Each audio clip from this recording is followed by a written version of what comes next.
Ini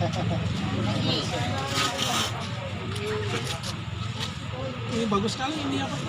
Komposnya. Iya, komposnya bagusnya. Bismillahirrahmanirrahim. Tunggu. Iya. Jadi kalau udah usah di muka aku nih, nanya ini itu pokoknya tunggu.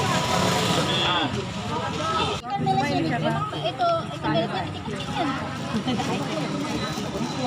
Tidak yang besar, aku yang sengaja nggak ini siapa yang bikin PT ini aku yang beli kali ini. Oh bungkusnya kali kayaknya.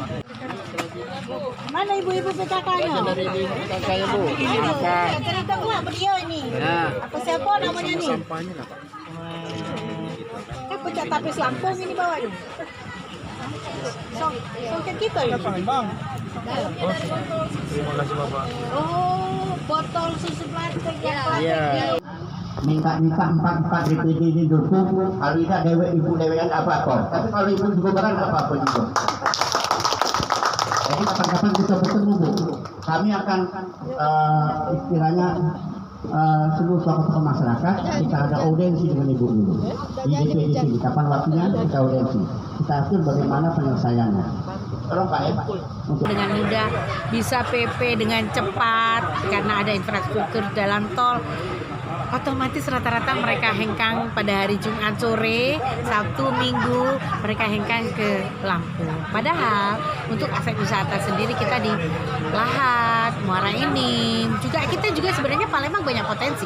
Kita bisa bikin floating market seperti yang sudah dibuat. Tapi kan tidak hanya di situ tempatnya karena harus ada. Saya lihat itu ada potensi di OPI ya. Ada itu sebenarnya bagus sekali. Tinggal kita harus membidik para investor yang serius untuk menangani untuk itu supaya kita udah kemana-mana lagi.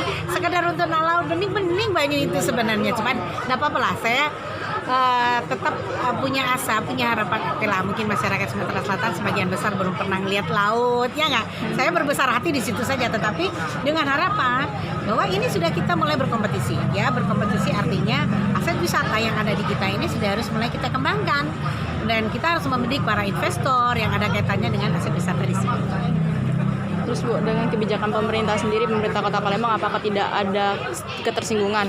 Kan kita lagi fokus nih dengan pajak, pemerintah Kota Palembang juga pajak nih. Apakah ada ketersinggungan dengan wirausaha? Regulasi keterkaitan dengan kebijakan yang dilakukan oleh provinsi, kabupaten, kota itu kadang-kadang berbenturan dengan yang saat ini sedang digerakkan. Seperti misalnya pajak.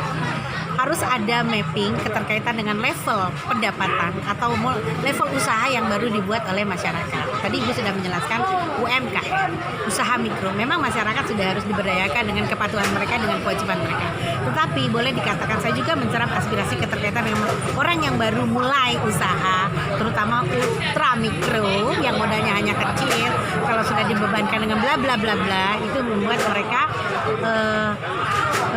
boleh dikatakan motivasi menjadi kurang ya, tetapi ini bisa dibuat satu kebijakan yang ada kaitannya dengan regulasi pemerintahan daerah. Artinya untuk level atau tingkatan ekonomi yang belum mencapai mikro, katakanlah di bawahnya ultra yang 1 sampai 10 juta itu harus ada kebijakan tersendiri terkait dengan itu. Mungkin itu yang harus kita lakukan ya. Kalau selanjutnya Bu, apa nih kegiatan nanti kedepannya dari DPD RI terkait ekonomi di Sumatera Selatan? Dalam waktu dekat apa sih kegiatan yang paling harus ditekankan gitu? Oke, saat ini karena kalau saya untuk komite 4 ya, di komite 4 itu saya lebih konsen terhadap UMKM. Kemudian sekarang dalam aktivitas atau kegiatan reses saya pada saat itu melakukan penggalangan implementasi daripada perundang-undangan yang ada kaitannya dengan UMKM, kemudian pengawasan dari akuntabilitas.